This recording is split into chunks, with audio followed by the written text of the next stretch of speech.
I'm Jeff Sikkenga, Executive Director of the Ashbrook Center, and this is The American Idea, where we discuss the ideas, people, and events that have made America what it is today. We believe that by understanding our history and our principles, we can better live up to the promise of the American founding and preserve our ongoing experiment in self-government. Welcome to The American Idea. I want to welcome everyone to this episode of The American Idea. Today we're going to be talking about an event, a big event in the history of World War II that has a great significance for America, for the American military, and American history, and by the way, became an absolutely terrific movie, one of my favorites of all time. We're going to be talking today about Operation Market Garden. And I'm joined for that conversation by Chris Lewis. Chris is Vice President for Operations at the National Infantry Museum and Soldier Center. And he himself was a Command Sergeant Major of the 1st Battalion, 50th Infantry. He knows what he's talking about when we're talking about military operations, and in particular, this very important military operation in World War II, which has probably been understudied and underappreciated, and we wanted to bring it to our listeners' attention for the 80th anniversary of it. Chris, thanks for taking the time to join us on The American Idea. Hey, thanks, Jeff. I really appreciate the opportunity to talk to everybody today about a battle that is near and dear to my heart, because just like you, the movie definitely sparked an interest as a young man way back when, seeing the jump sequences and the battle itself. And I was born on the 17th of September in 1968, so I was kind of destined to be, I think, an airborne guy because of that.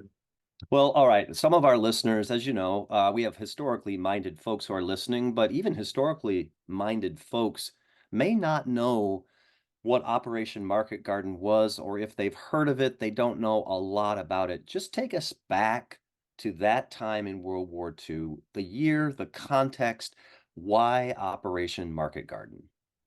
Okay, so let's kind of set the conditions for the topics and things we're going to talk about Market Garden. So, of course, by the beginning of September of 1944, we had two fronts in France. Of course, the D-Day landings on the 6th of June in Normandy, and then Operation Dragoon, which was the Allied invasion of southern France, happens on the 15th of August, 1944. So now we have two fronts pushing the Germans out of France as we continue to sweep through the country and push the Germans out of France. There was a pervasive feeling, I think, amongst a lot of the senior Allied planners and leaders that we had the Germans on their heels. They had been attrited to the point where maybe some of their more effective frontline units and divisions were now not at 100% strength. They're at 70 or 60 or even 50% strength. And they weren't as an effective fighting force because we had been kicking the what's across France. And we wanted to get the war in its fourth year. And I'm sure the Allies, Americans, Brits, everything, all the Commonwealth countries wanted the war to be over. So they came up with a lot of plans and ideas for rapid, what was the quickest way to get to Berlin? One of the biggest things was to be able to cross the Rhine River, which has been for centuries. That's what kind of protected Germany, protected its western flank as a country, was this massive river. So how could we seize a bridgehead or bridges to get across the Rhine River, and that way be able to bring the massive firepower of our infantry and armored units from both the Americans and the British and the Commonwealth forces, into the heart of Germany and end the war. So everybody was excited about it, and plans after plans were. And the funny thing is, if you look at it objectively, there were quite a few plans involving use of airborne forces. that were scrapped because literally the objectives that they were planned for guys to jump on, by the time they would get to the airfield and start getting ready to shoot up and get on an airplane, the Allies had seized those objectives. So there's just a big pervasive feeling like if we keep after it and we keep the logistics going and we can get after them, we can end the war before Christmas. And of course, that's important too. I'm thinking about sort of the Eastern Front, right? Because Right. now that it looks like Germany is collapsing and going to eventually lose, the Allies have to think not about just ending World War II, but what's the post-war world going to look like? And of Right. course, the Soviets, right, are coming in from the East, Exactly. making progress in the East as well. Yeah, and I think too, the other thing folks have to realize is it wasn't just the ground war that was being fought on two fronts. Remember, the air campaign was absolutely relentless. The 8th Air Force and the 9th our U.S. 8th, 9th, and 12th Air Forces were attacking from England, North Africa, and Italy into Germany and targets, and by day, and then the Royal Air Force was bombing by night. So I mean, they were just getting pummeled at this point. And again, just kind of led to that whole thinking that, hey, let's end this once and for all. So, okay, so the Allies have a successful D-Day invasion. They've pushed east toward the Rhine River. As you say, they've got to get across the Rhine so they can punch into Germany and end the war and maybe get to Berlin before the Soviets or around the same time as the Right. Soviets.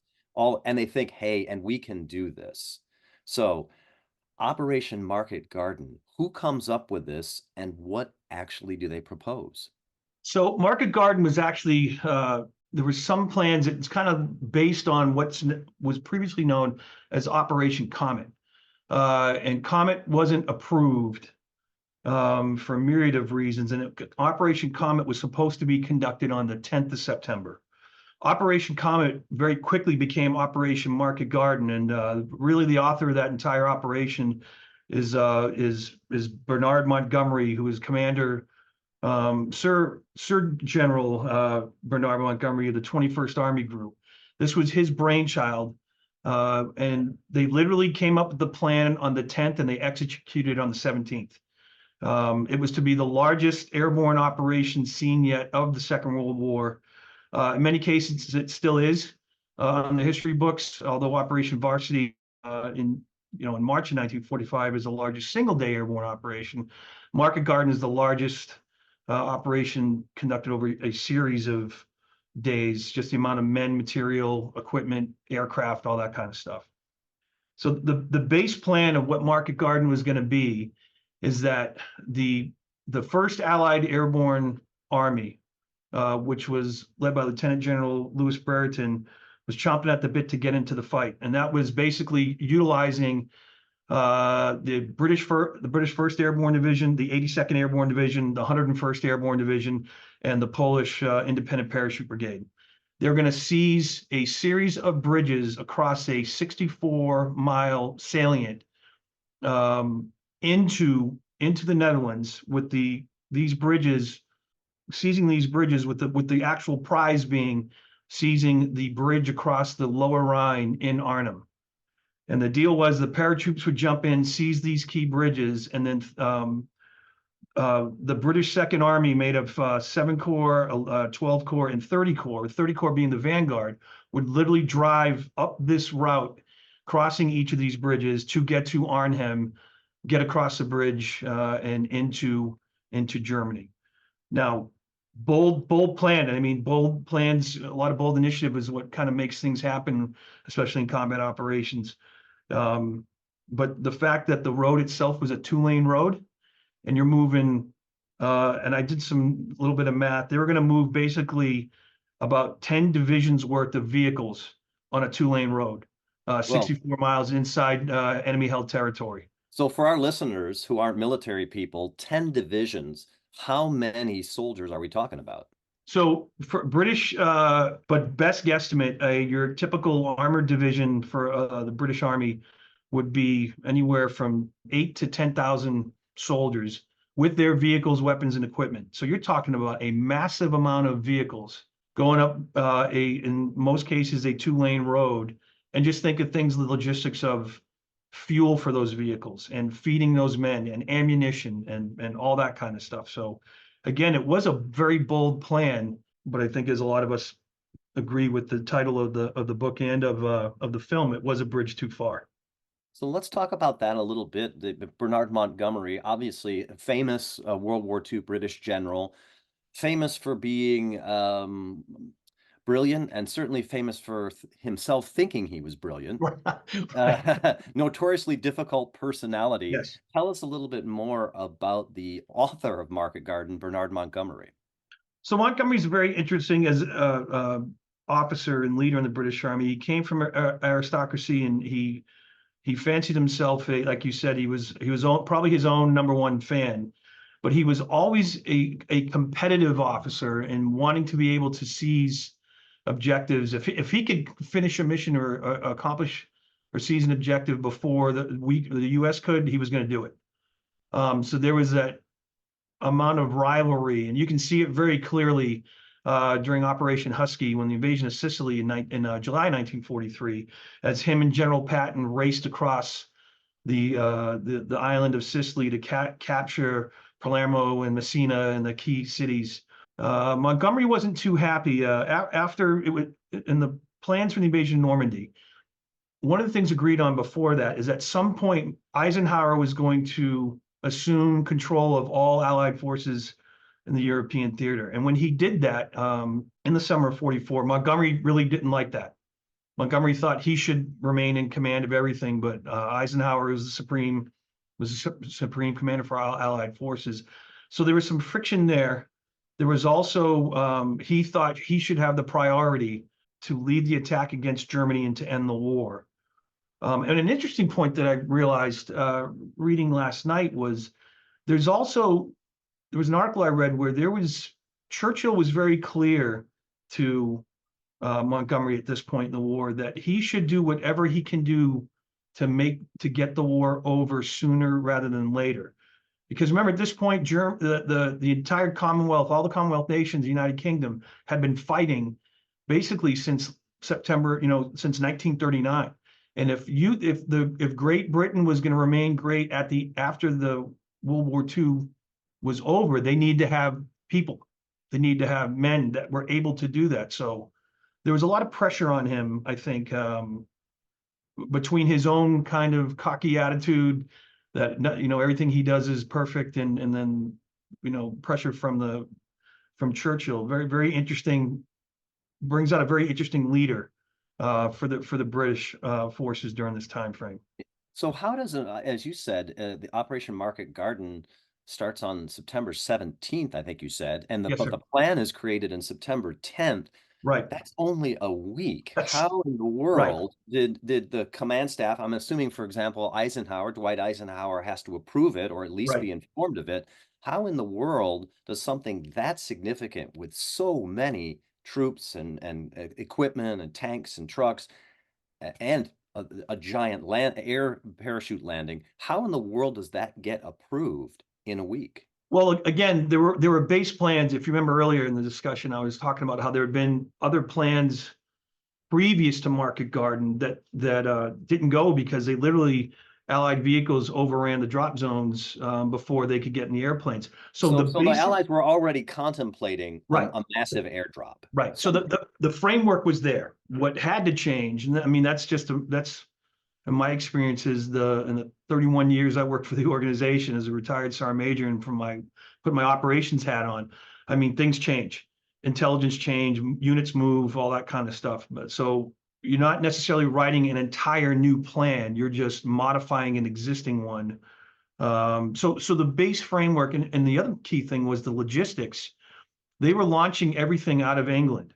So the airfields and the aircraft, and remember, and the other thing too, guys, for folks to realize, a lot of the troop carrier groups, the C-47 and the photo behind me, a lot of these pilots and units in the airlift units already had a lot of experience in dropping paratroopers and flying and navigating, because a lot of the guys that dropped on D-Day also probably a lot of those units dropped during Dragoon, and now they're getting ready to drop for Market Garden.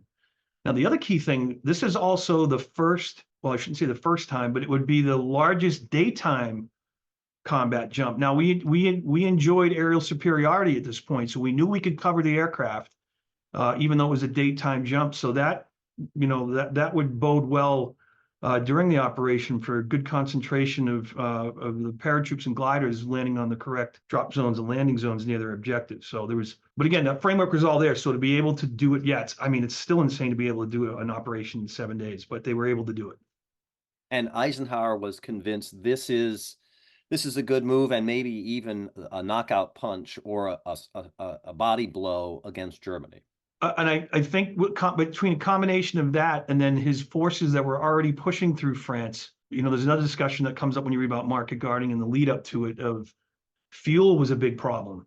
The petroleum and fuel, all those products that for those mechanized infantry and armored divisions in France to continue their push both through the middle and the south of France in their campaigns, most of that fuel was still coming over landing beaches at Normandy. So when you hear the terms of Red Ball Express, I mean, they were worth their weight in gold being able to get that. But you get to look at the logistics aspect of it and who gets a priority in fuel, who gets priority on ammunition and replacements and vehicles and parts. And so Eisenhower kind of had to balance all that. And I really think he believed that maybe appeasing Montgomery with this plan and he convinced him it would be a good plan. And again, putting more pressure on the Germans on a new front through the Netherlands. And I'm sure there was also a lot of concern for the well-being and of the Dutch people who had been subjugated under the German Third Reich for 4 years.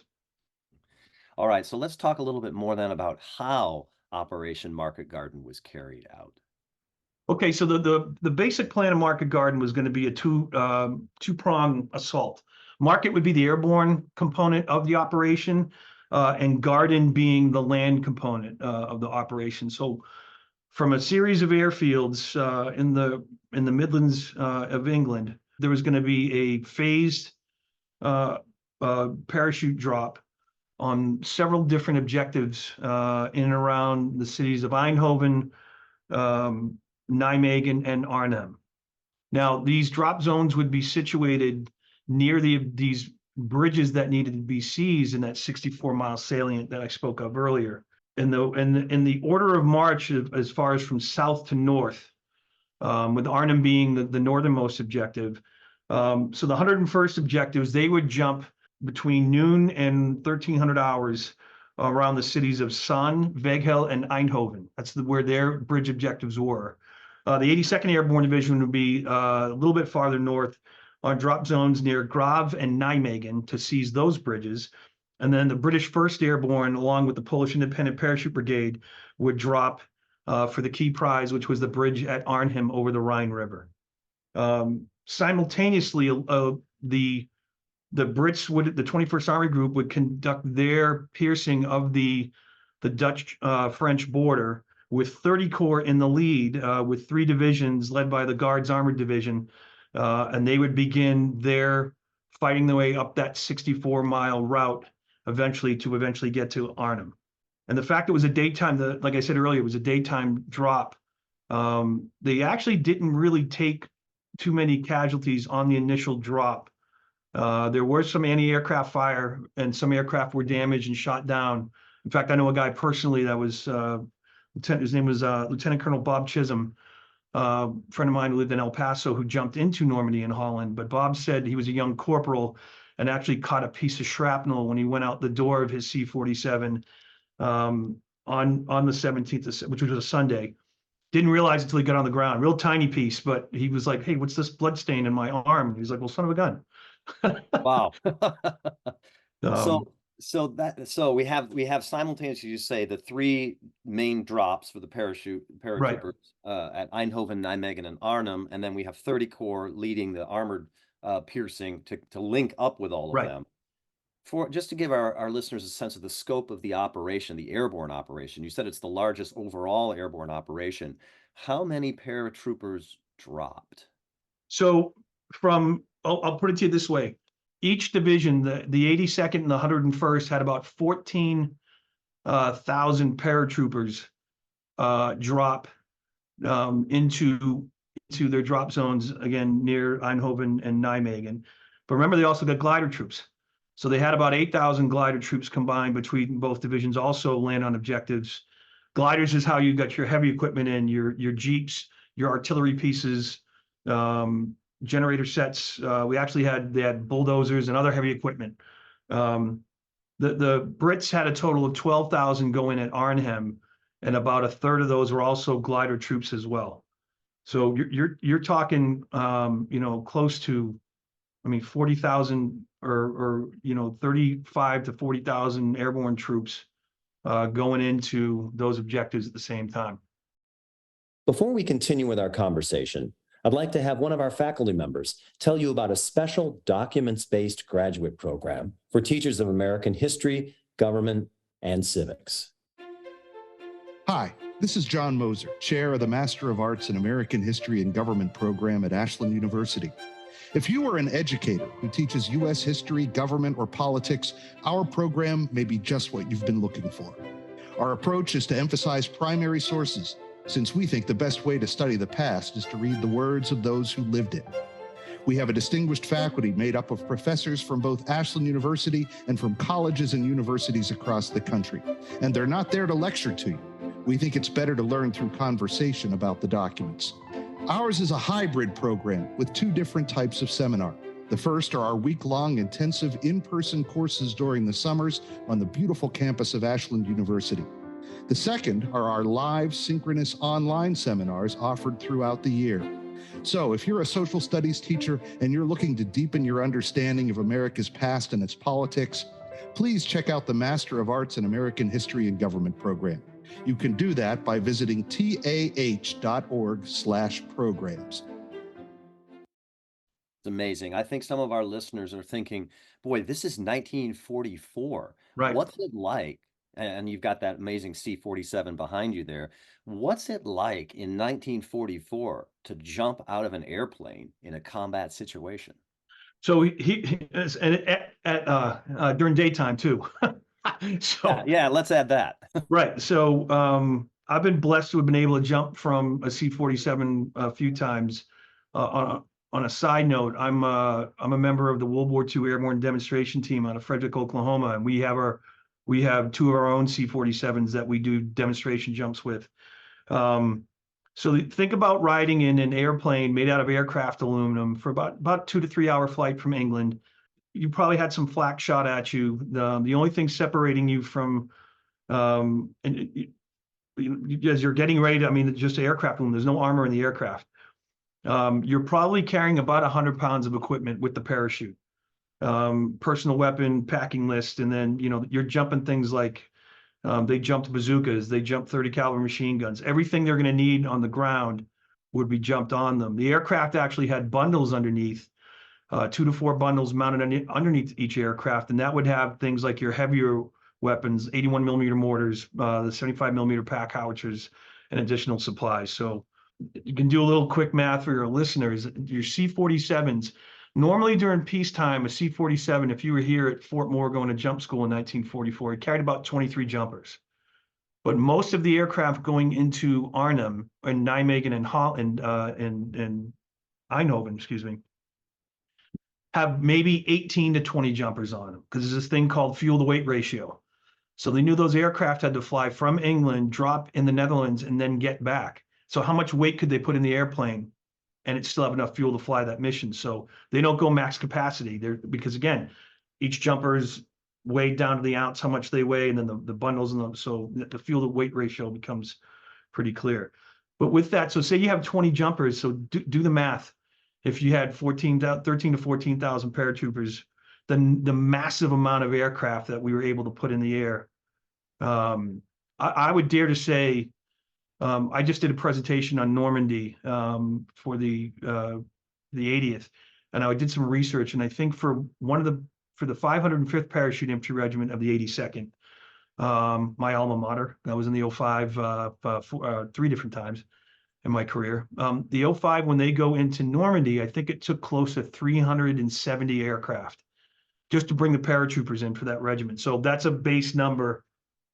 And the 82nd for for Holland had the 504, the 505, and the 508th. So they had 3 parachute infantry regiments. So that's easily, almost 1,000 airplanes just to bring those 3 regiments into their respective drop zones. The logistics of it just blows my mind every time I think about it. Oh, it's really amazing. The sky must have been absolutely filled with aircraft. There's a little quick story I want to share. When I was stationed in Germany, I went to Groesbeek and Nijmegen and Arnhem, 1998, just to see all those great places. And there's a wonderful museum in Groesbeek, which is just to the southeast of Nijmegen, and it's an airborne museum. And one of the local Dutch volunteers spoke very good English, and he walked us around the museum, and then we stopped in the cafe and had a coffee, and there was a Roman Catholic priest, and had to be in his 80s, that made the coffee for us and sat down, and he, I can't remember his name, but he in very, very good English, when I told him that I had been in the 82nd Airborne Division, he looked at me and he said, "I remember when you came." So there's a scene in A Bridge Too Far where it shows the Dutch were in a Roman Catholic church in Nijmegen, and all of a sudden, and the Dutch underground was so well orchestrated and organized. The Germans would only allow the Dutch to congregate during church. That's the only time they're allowed to meet in groups. So the scene in the movie is you see they're having a church service, and then all of a sudden they hear, and they hear the C-47s, and they go outside and they see the gliders and the C-47s. Well, this gentleman was the Roman Catholic priest. That was a real true story. Wow. And he said, with a tear in his eye, he said, "I remember when you came." So imagine being under the thumb of the German occupation for 4 years, and on a Sunday church service, you hear airplanes and you look up and all you see are gliders and parachutes. I mean, what an amazing moment to be able to share with that guy. It's really cool. It's an incredible moment. The other thing that struck me from watching the movie, and I'm curious how historically accurate this is, because when you have that many planes flying over and there's so many of them and so many paratroopers dropping, again, I think our listeners are thinking, wait, there's no satellites guiding this. No. There's nobody on the ground is sending up coordinates. That it's just you fly over something and you jump out as best you can. How precise were the drops? How much danger was there just in jumping out and dropping for these paratroopers? Right. I mean, there is. I mean, especially because it was a daytime jump. But because of that, and because of the fact that our tactical Air Force, the 9th Air Force, was able to, we had great fighter escort, and they had, as the aircraft went in, the drones were some of the most accurate that you'll see during the war, because the pilots could see their land recognition marks, and they were, as they came in, as they're looking at maps and following compasses, and very basic rudimentary airmanship, but they were I read last night, just to kind of freshen up things in my head, but I think all 3 of the parachute infantry regiments had over 90% of their troops landed on the actual drop zones that they were meant to be. Now, the gliders did fare pretty well, but then some of the gliders, this is just an unfortunate reality, tow ropes broke. Some of them unfortunately landed in the English Channel. Some of them landed a lot farther off from their intended landing zones. That's just a reality of war. But the actual drops themselves, because it was a complete surprise, the audacity for us to be able to do a daytime drop, I think, got kind of threw the Germans off as well, because every other parachute operation we'd done in Europe previous to that was always a nighttime jump. Well, that's what I was going to wonder now that it's September 17th, as you say, flying over on a Sunday over church services, paratroopers start dropping. When they land, how does the operation go? So for the 82nd, in general terms, for the 82nd and the 101st, the 101st did very well. They seized all of their objectives except one, the bridges that they were supposed to seize. Right as they were getting up to the canal, I believe it was over the Rhine River, the Germans blew it up right in front of them. So that kind of slowed the timetable is now in jeopardy. Now, let's go back and talk about 30 Corps. As they realize, they're fighting their way up this route to get to these bridges. They're running into all types of obstacles. The Germans are putting up quite a fight, because not only as they're going up the road, they have to fight through German defensive positions, they got to protect their flanks as they continue to push up this road. So the Germans are really giving more of a fight than they expected. That's thrown the timetable off. But back to the airborne portion. So the 82nd sees all of their objectives except one. I'm sorry, the 101st. 101st seizes all of their objectives except one. The bridge at Sonne is blown. They're quickly trying to get assets up there to repair the bridge. The 82nd jumps near Nijmegen. There was more of a concern. Groesbeek is to the southeast of Nijmegen, and it's a high ground that basically is right up against the German border. So General Gavin, Major General or Brigadier General Gavin, the commanding general of the 82nd Airborne Division for that operation, he gives the order to seize the Groesbeek Heights first before they go into Nijmegen and take the bridge, simply because he looked at the terrain, and if he was like, if the Germans get that high ground and put artillery on it or observers, we're going to be screwed trying to take the Nijmegen bridge. But they have a plan to get in and attack. The Brits jump. When the British First Airborne jumps in Arnhem, they start running roadblocks almost as soon as they hit the ground.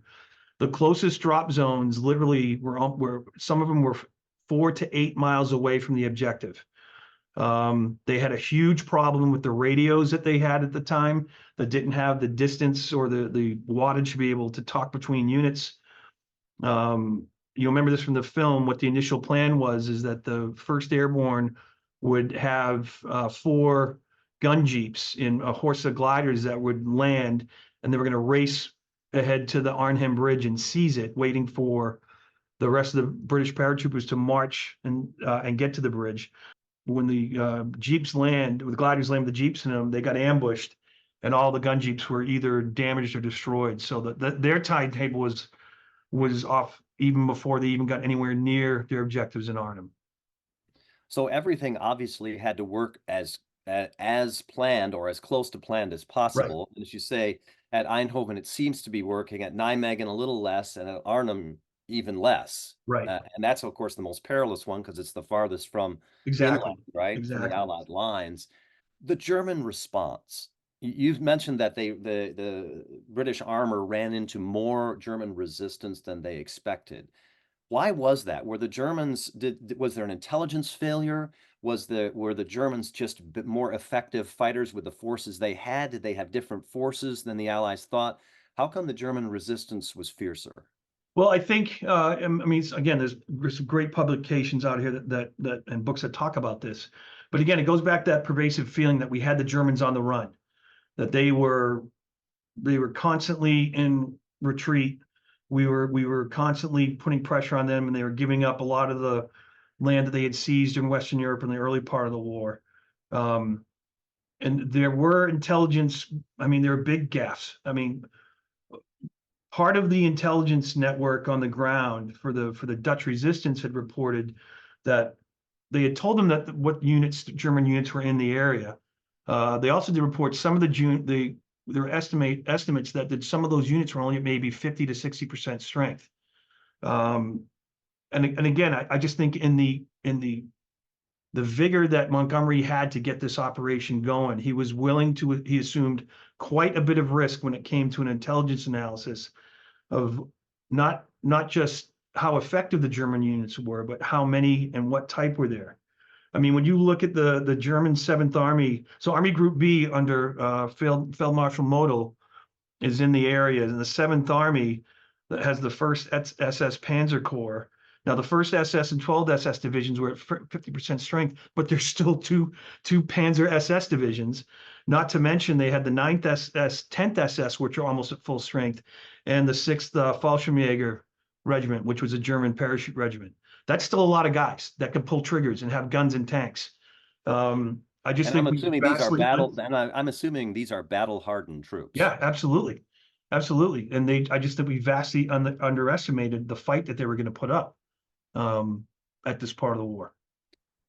Well, all right. So the book is called A Bridge Too Far. The movie's called A Bridge Too Far. It suggests that the Allies did go one too far. They went to Arnhem. They shouldn't have gone to Arnhem. Was this, in your estimation, a success, a failure, or somewhere in between? I think overall, I think the mission was a success, with some obvious huge shortcomings. So a success and a failure mixed in, because here's the deal: all of the terrain that we seized, both the 82nd and the 101st, we never gave up. So that we managed to get as far as Nijmegen, and everything that 30 Corps and the rest of the 20 of the British Second Army, when they still fought their way and got to Nijmegen. But the proverbial bridge too far was, as it is in the book and in the film, was Arnhem. The fact that it was a very tight timeline, and I really don't think there was a lot of leeway for what if this happens, courses of action and how to be able to react to them. I mean, the failure part of it is, and this is just by sheer numbers, when you look at the fight at Arnhem, British 1st Airborne goes in with 12,000 paratroopers, they come out with less than 4. Wow. I mean, they when you look at that fight, and it documents it very well in the Bridge Too Far, and remember, they were on the north side of the river. Because that's where this, they were on the north side of the river. That part, it was where they seized the bridge. So they had elements on both sides, but again, they had to fight through they would have to fight through the city, and the Germans, they were experts at city fighting. You look at when they were recording or trying to here's where the front line of enemy troops were compared to the British soldiers. They were tracking it by buildings or by rooms in buildings. It was the fighting was that intense, that almost hand to hand. Right. It Wow. it got down to that. It was those guys. At the end of the day, they're still airborne guys. They don't have tanks and armored vehicles, and the weapons that they had with them were ones that were either airdropped or came in on gliders with them. So they were, it's a very dark day for the British 1st Airborne. But some of the most heroic fighting stories of fighting you're going to see or hear during the Second World War is what those guys were doing at Arnhem against the Germans. Mm. Well, what is, as you say, it's a success in the sense that the Allies do advance. They do capture those 2 towns and those bridges. But of course, with terrible losses, as you say, to the Right. British, but also, of course, to the other troops that are there. What is the effect of Operation Market Garden? First, in the immediate effect on the situation in World War II. So the immediate effect, what it did was it really, I think it did 2 things. I think it galvanized the Germans in their fight. Like, they proved to us, like, they're still very much a force to be reckoned with. Where again, there was this permeating feeling like, oh, they're on the run, they're at 50% strength, they're wore out. Well, no, they really weren't. They were still a force to be reckoned with, and we were not to underestimate them if we were to continue being successful. Although we kind of did a few months later with the Battle of the Bulge. We won't get into that too much. But it also showed, I think, some shortfalls in planning that between amongst the Allies, particularly with Montgomery and Montgomery, General Eisenhower, Omar Bradley, and those guys. Like, hey, we don't have the men and material to keep doing things like this. But the success part of this is it gave the Dutch hope. We liberated a huge part of their country. And I will tell you that if you ever go to Normandy, or if you ever go to Holland, and meet folks, even today, they are still very grateful for what the Americans and the British and the Canadians did to liberate them from the Third Reich.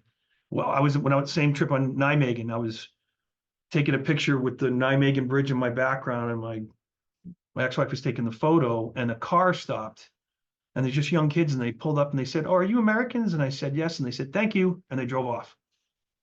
Wow. That's just still how they are, which is just amazing.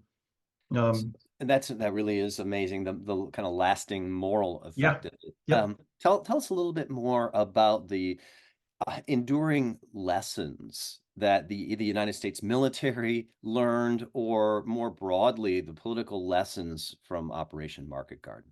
I think some of the broader things is the use and the effective ability for joint planning. What I mean by joint planning, that means from different countries, that we can collaborate, and we still do that. I mean, with our great NATO partners and stuff for operations in Europe.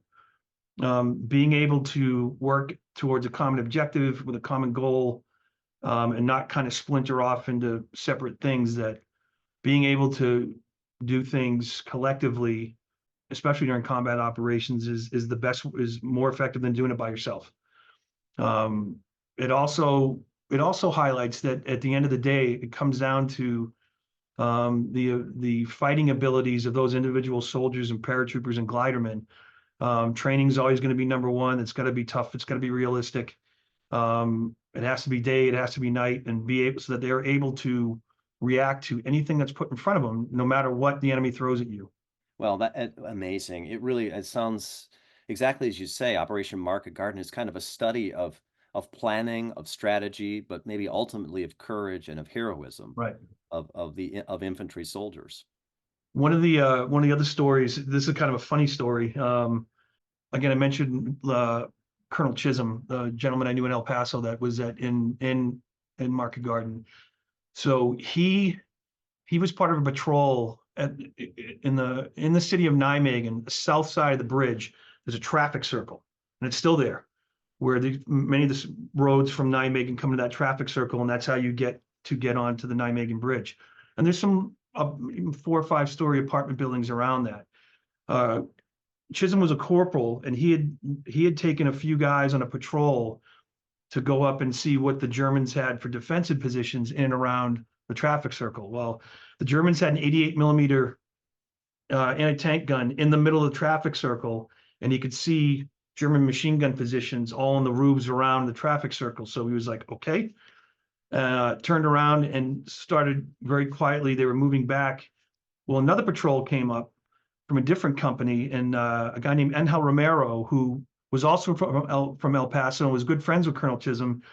They were like, well, hey, we're going up to the traffic circle. And Colonel Chisholm told him what they had up there. And he's like, and Angel Romero said, and we are now not going up the traffic circle. So individual units were setting up patrols, but just shows the common sense of a 19-year-old paratrooper, still have a little humor in it. Yeah, you probably don't want to go up there. Right. Up there.